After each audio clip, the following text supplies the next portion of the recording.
Así que bueno, hoy nosotros vamos a hablar de otra parábola pequeña también, pero que tiene unas enseñanzas profundas. Y esa era la forma como Jesús utilizaba en aquellos tiempos para que la gente pudiera entender más fácil lo que él estaba diciendo. Y como lo que vamos a aprender hoy, así va a pasar en el fin de los días. Pero nosotros tenemos la ventaja de que lo estamos sabiendo anticipadamente para que de esa forma nosotros podamos verificar en qué posición estamos nosotros. ¿Por qué digo esto? Porque muchos de nosotros muchas veces pensamos que viviendo de una manera estamos quizá agradando a Dios y por ende tenemos nuestra salvación ganada. Pero nosotros no debemos de vivir de acuerdo a lo que nosotros pensamos que es, sino de acuerdo a lo que Dios dice que es. Porque al fin y al cabo, la única autoridad que va a valer es la de Él. Entonces al final nosotros vamos a ser juzgados por Él de acuerdo a sus normas, no de acuerdo a nuestra norma. ¿Ok? Entonces tenemos que aprender eso para nosotros ajustarnos a las normas de Dios para que cuando nosotros estemos delante de Él nos llevamos una sorpresa. Así que esta noche vamos a hablar un poquito de la parábola del trigo y la cizaña. ¿Por qué Jesús utilizó estas dos cosas? Porque el trigo y la cizaña es una mata muy parecida. Y ahí es donde él nos va a enseñar por qué él utilizó estos dos símbolos para darnos esa enseñanza. Así que hoy hablaremos de eso. El versículo es, esta parábola se encuentra en Mateo 13 del 24 al 30 y la palabra dice así.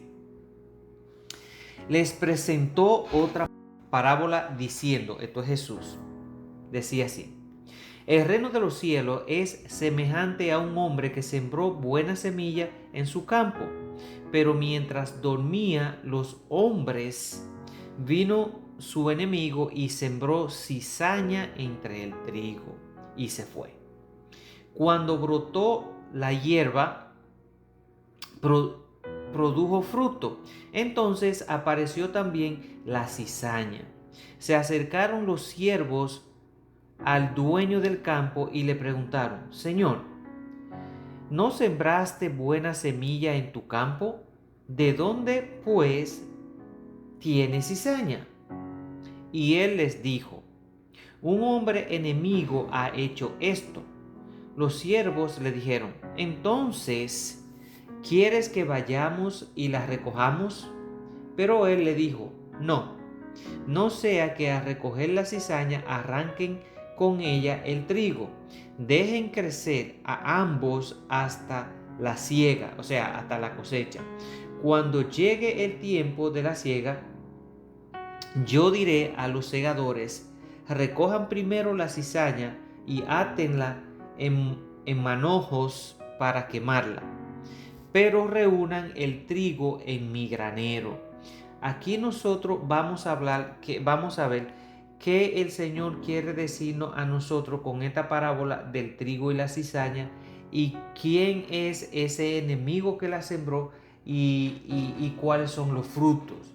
Porque aquí hay una enseñanza. Jesús siempre utilizaba este tipo de entonación para que los oyentes pudieran entender más fácil. Así que esta es una de las parábolas que Jesús usó para enseñar verdades sobre el reino de Dios. En esta parábola, Él enfatizó la realidad en que en este mundo conviven el bien y el mal, sus hijos y los hijos del maligno. Será así hasta que llegue el fin del mundo, cuando serán separados por toda la eternidad. Ahora, la parábola enfatiza la paciencia y misericordia de Dios al dar tiempo para que crezcan y se desarrollen las plantas, pero también habla sobre la justicia de Dios. En su momento, Él separará por toda la eternidad el bien del mal, dándole a cada uno su castigo o su recompensa. Así que ya nosotros podemos tener una idea en qué quería Jesús enseñarle a sus oyentes en aquel tiempo, a los que lo seguían. Y con esta palabra, Él les quería decir que en este mundo, como le hicieron una pregunta a unos discípulos que le preguntaron a Jesús, Maestro, pero ¿cómo vamos nosotros a poder diferenciar o saber quién es el verdadero cristiano, vamos a decirlo de esta manera, o el no, o el que no lo es? Entonces Jesús le dijo, es bien fácil, por su fruto lo van a conocer. Aquí, en esta escena que estamos teniendo aquí, donde Jesús habla del trigo y la cizaña y qué ocurrió, entonces aquí Él está por demostrarle cómo es que este mundo en el cual nosotros vivimos, que está lleno, o sea, es una batalla permanente la cual nosotros no podemos ver, pero podemos testificar con lo mismo que nosotros vivimos. Hay una batalla espiritual impresionantemente grande entre el bien y el mal, y eso se refleja entonces entre nosotros, seres humanos. Que entre nosotros también hay una batalla inmensa entre lo bueno y lo malo. Y aquí es donde viene el bien y el mal. De ahí depende todo. Entonces, eso va a llegar a un fin. Pero mientras tanto, nosotros tenemos que aprender a lidiar. Por eso es que el dueño de esta parcela donde estaba el trigo sembrado y la cizaña, cuando los trabajadores de él que tienen conocimiento le dicen, Señor, pero tú solamente no sembraste buena semilla, o sea, la semilla de trigo. Y él le dice, sí, pero entonces, ¿cómo vemos cizaña? ¿Por qué ellos pudieron distinguir la cizaña del trigo sin que aún ninguno, ni el trigo ni la cizaña, habían dado fruto? La única manera de poder distinguir, a menos que sean expertos y que tengan un buen conocimiento de esos dos plantas, nosotros no podemos distinguir cuál es el trigo y cuál es la cizaña simplemente con nuestra vista física, porque físicamente son iguales. Es lo que Jesús quería darle a entender, que en este mundo, para nosotros poder ser distinguidos, teníamos que ser vistos por expertos que podían distinguir entre el bien y el mal, igual como lo hicieron sus trabajadores, que le dijeron, ven acá, pero aquí no solamente hay trigo, aquí hay cizaña también. Entonces él le dijo, no, no, no, no, no, no. Déjalo ahí, no vayan a hacer cosas que cuando la vayan a arrancar se confundan como son tan parecidas y arranquen el trigo en vez de la cizaña. Déjalo tranquilo, que cuando llegue el tiempo de la cosecha, ahí nosotros vamos a saber cuál es cuál, y ahí entonces vamos a sacar las cizañas, la vamos a atar y la vamos a quemar.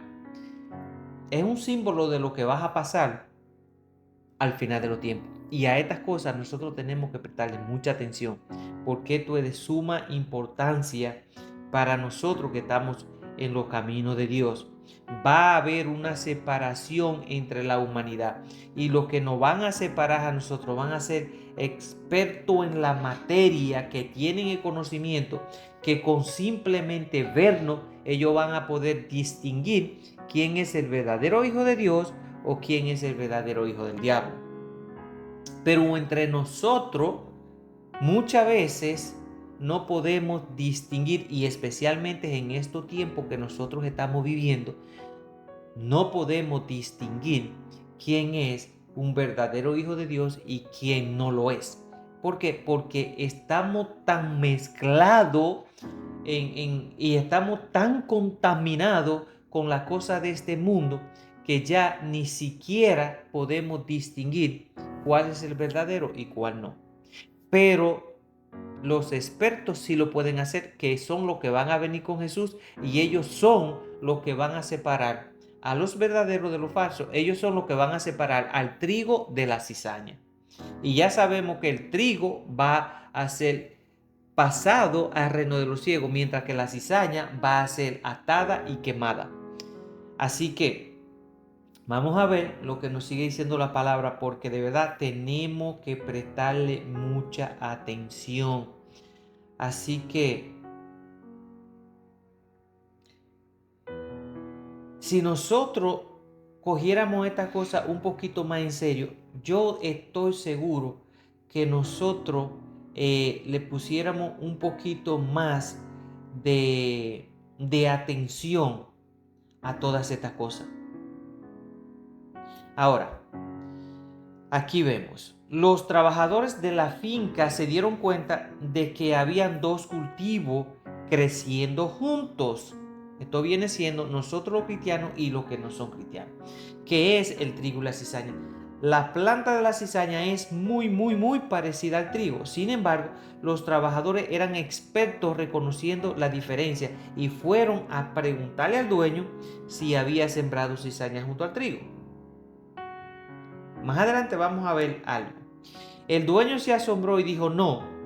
Llegó a la conclusión de que era obra de un enemigo de él. Y ellos le preguntaron si debían recogerla o arrancarla. El dueño de la finca les dijo no. Pues a ser tan similares se puede correr riesgo de que se coja la que no es. Ahora, la solución es dejar que crecieran juntos hasta que dieran fruto. En ese momento, cuando sería más fácil diferenciar las plantas, los siervos tendrían que recoger primero la cizaña para atarla y quemarla, pero el trigo lo pondrían en el granero como testimonio de la gran cosecha. Ahora, ¿qué explica? Jesús no explicaba siempre sus parábolas, pero en esta ocasión sí lo hizo. Los discípulos le preguntaron el significado y él les explicó tanto lo que simbolizaba cada personaje como el significado de la parábola. Y aquí es donde vamos. Ahora, los personajes que están en la escena, el que siembra la buena semilla, que es el granjero, es Jesús, sembrando su palabra.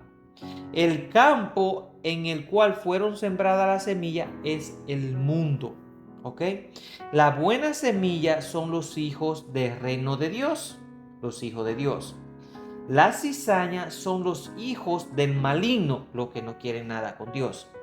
El enemigo que sembró la mala semilla, a la cual se refiere como cizaña, es el diablo. Y la cosecha es el fin del mundo. Ahora, los segadores a lo cual el versículo se estaba refiriendo, que fueron los que se dieron cuenta de que había una semilla mala y había un fruto malo, aunque era muy parecido. Los segadores son los ángeles, que son los que van a separar al final de los tiempos a los creyentes y a los no creyentes. Ahora, en ese mundo crecen juntos el bien y el mal, lado a lado. Todos es bueno, no todo es bueno ni todo es malo. Los que amamos a Dios compartimos esta tierra con personas que han elegido hacer el mal y vivir en la oscuridad. Pero no será así por siempre.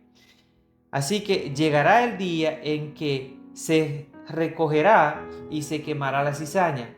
Ese será el momento del fin del mundo.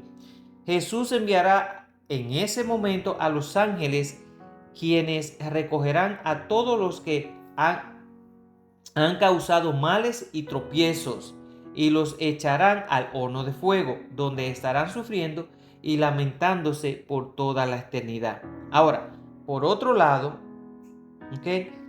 El trigo y los hijos del reino de Dios, los considerados justos por haber seguido y creído en Jesús, brillarán por la eternidad en el reino de Dios. Por lo tanto, aunque veamos el mal avanzar en esa tierra, debemos mantener nuestros ojos en Jesús, con la seguridad de que el mal terminará y disfrutaremos del bien y de la presencia del Señor por toda la eternidad. Amén. Así que En esta pequeña parábola, aquí nosotros tenemos un mensaje tremendo y nosotros tenemos que empezar de verdad, a analizar cómo nosotros estamos viviendo nuestra vida, porque Dios demanda de nosotros santidad. Dios dice, sean santos porque yo soy santo. Y hay una advertencia bien fuerte. Jesús mismo dijo, sin santidad nadie verá a Dios. O sea, nosotros tenemos que tratar de crucificar nuestros deseos carnales en esta tierra para de esa forma nosotros vivir de una forma que aunque no seamos santos todavía, vayamos viviendo en una santidad que vaya agradando a Dios. ¿Cómo podemos vivir nosotros en santidad? Fácil, alejándonos de todas aquellas cosas que Dios dice que no es buena para nosotros y que pueden ser piedra de tropiezo para nuestra salvación. Y si nosotros nos damos cuenta, porque diríamos, ay, ¿cuáles son esas? Bueno, ya sabemos, todos los deseos de la carne son las cosas que Dios dice que no permiten que nosotros entremos al reino de los cielos. Y algunos de esos deseos de la carne, vamos a refrescar un poquito la memoria, son por ejemplo el robar, el matar, el mentir, hablar mentira, o sea, hablar mentira, el maldecir, el desear las cosas ajenas, el borracho, el adúltero, el fornicario, son un reguero de cosas, el envidioso, el vanaglorioso, el orgulloso, el idólatra, a ese otra de las más grandes, el idólatra. O sea, son tantas cosas que Dios dice que no lo tengo aquí a mano, que son las cosas que no nos van a nosotros a permitir entrar al reino de los cielos. Aunque hay pecado, muchísimos otros pecados que no son pecados de muerte. Y cuando la Biblia habla que no son pecados de muerte, eso significa que no son pecados que nos van a permitir ir al infierno, pero son pecados que van a tener consecuencia en nuestra vida y que por ende nosotros vamos a vivir esa consecuencia aquí en la tierra. Ahora, si alguno de nosotros, por ejemplo, decimos, bueno, pero de todas esas cosas que no nos van a permitir a nosotros entrar al reino de los cielos, por ejemplo, uno diría, yo no he matado a nadie, yo no le he robado a nadie, yo no he cometido adulterio, yo no he fornicado, yo no soy una persona mentirosa, yo no soy una persona envidiosa, yo no soy orgulloso, qué sé yo no soy idólatra, y cuantas cosas pueda decir. Pero dice la Biblia que si uno falla en uno solo de ellos, somos culpables de todo. Por ejemplo, yo puedo ser una persona que yo no haya matado, que yo no haya robado, que yo puedo ser una persona que no soy mentirosa, puedo ser una persona que no soy idólatra, pero si por ejemplo yo miro a una mujer y en mi pensamiento yo la deseo, ya yo soy culpable de adulterio. Si yo odio a alguien, ya yo soy culpable de asesinato. O sea, las cosas no son como nosotros la pensamos, porque uno diría, bueno, pero ¿cómo yo puedo ser culpable de algo que yo todavía no he cometido? Delante de los hombres y para nosotros es así y nosotros lo vemos desde ese punto de vista, pero el estándar de Dios es mucho más alto del nuestro. Así que Dios dice, si tú odias a alguien, ya tú eres culpable de asesinato. O sea, que si odiamos a alguien y no nos arrepentimos y hacemos la paz con esa persona antes de morirnos, nosotros somos asesinos y no vamos a entrar al reino de los cielos. Es para que tengamos una idea de cómo es el estándar de Dios. Si por ejemplo yo soy un hombre casado y por supuesto yo no debería cometer adulterio, pero necesariamente yo diría, bueno, si yo no me he acostado con ninguna otra mujer, yo no soy adúltero. Pero delante de Dios no es así. Porque si yo miro otra mujer por ahí, por la calle, en cualquier lado, y yo la miro con deseo y deseé tenerla, ya yo soy culpable de adulterio. O sea que yo me presento delante de Dios, Dios me va a decir, ¿qué dice ahí de los mandamientos que no permiten que ustedes entren a mi reino? Hay uno que dice, no cometerá adulterio. Mas sin embargo, tú lo hiciste, y yo le diría, no señor, yo no me acosté con ninguna otra mujer, solo con la mía. Dios me va a decir, ah, sí, y este día que te pasó tal mujer por el lado y tú la miraste y tú la deseaste, tú cometiste adulterio, porque tú sabías que no debías de mirarla así y la deseaste, ya tú eres culpable de adulterio, o sea, no entra. Miren, la cuestión con Dios es seria, muy seria. Por eso es que nosotros tenemos que tratar de educarnos lo más que nosotros podamos a través de la palabra de Dios, para que de esa forma nosotros podamos aprender y entender que nosotros no podemos vivir nuestra vida acorde con lo que nosotros pensamos que es malo o que es bueno. Tenemos que vivir acorde a lo que Dios dice que es malo y que es bueno. Porque son dos cosas totalmente diferentes. ¿Ven? Totalmente diferentes. Por ejemplo, algo que me llegó a la cabeza ahora. Voy a poner un ejemplo para que ustedes vean cómo es que nosotros, los seres humanos, miramos las cosas. Vamos a ponerlo de esta manera. Voy a poner un ejemplo. A veces nosotros vamos a los parques de agua o vamos a la playa o algo así. Y normalmente vamos toda la familia, que va la mamá de mi esposa, que van las hermanas de ella, que van las cuñadas, que van los hermanos, que vamos todos, siempre andamos en familia. ¿Qué sucede, por ejemplo? Vamos a poner yo, o cualquiera de nosotros. Mientras estamos en la playa, vamos a poner, las mujeres están en su traje de baño y ese tipo de cosas. O sea, mi cuñada, vamos a poner. Y estamos en la playa y todo está chévere. No hay ningún problema con que yo la vea y todo eso está bien. Pero si yo voy a la casa de ella, ellas no salen delante de mí en ropa interior.